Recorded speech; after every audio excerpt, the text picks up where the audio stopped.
ईर्ष्यालु बहनों की कहानी का भाग 8वां। बेटी, यह प्रश्न मुझसे न करो तो अच्छा हो। मैं कुछ कहूँगी तो तुम कुछ कहोगी कि यह 2 टके की बुढ़िया मेरे महल और बाग में नुक्स निकालती है। परिजात ने जोर से हंसकर कहा, मैं ऐसा कुछ नहीं कहूँगी। तुम जो कुछ कमी इसमें समझती हो वह मुझे जरूर बताओ, मैं उसे पूरा करने की कोशिश करूँगी। बुढ़िया ने कहा, यहाँ पर सब कुछ है, किंतु मेरी समझ में यहाँ पर 3 चीज़ें और आ जाएं तो संसार में तुम्हारा बाग अद्वितीय हो जाए, लेकिन उनका मिलना कठिन है। एक तो बुलबुल 1000 दांसता है, जब वह बोलता है तो हजारों चिड़ियाँ जमा हो जाती हैं और उसके स्वर में स्वर मिलाने लगती हैं।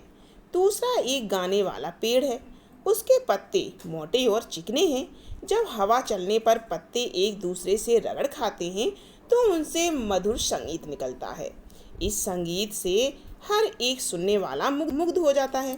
तीसरी वस्तु है सुनहरा पानी, उसकी एक बूंद किसी बर्तन में रख दी जाए तो वह बर्तन अपने आप भर जाता है और फिर उसमें से एक फव्वारा निकलता है जो कभी रुकता ही नहीं, क्योंकि वह पानी लौटकर उसी बर्तन में गिरता है। परिजात बोली, अम्मा, तुम्हें इन चीज़ों के बारे में इतने विस्तार से पता है तो यह भी जानती होगी कि यह वस्तुएं कहाँ मिलेंगी। मुझे बताओ तो मैं उनकी प्राप्ति का प्रयत्न करूँगी। वृद्धा ने कहा, पूरा हाल तो मैं नहीं बता सकती, लेकिन इतना बता सकती हूँ कि इस देश में कहीं भी यह चीज़ें नहीं मिल सकती। यहाँ से कोई व्यक्ति अमुक दिशा में जाए और सीधा चलता ही चला जाए तो 20 दिन की यात्रा के बाद जो पहला व्यक्ति उसे मिले उससे पूछे कि यह तीनों वस्तुएं कहाँ मिलेंगी, वही आगे की राह बताएगा। अच्छा बेटी, अब मुझे काफ़ी देर हो गई, मैं चलती हूँ।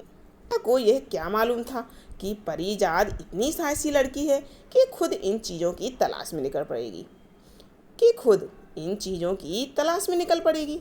इसीलिए इसने विस्तार से वह सब कुछ बता दिया जो उसे मालूम था। परिजात ने उसकी बताई एक एक बात याद रखी।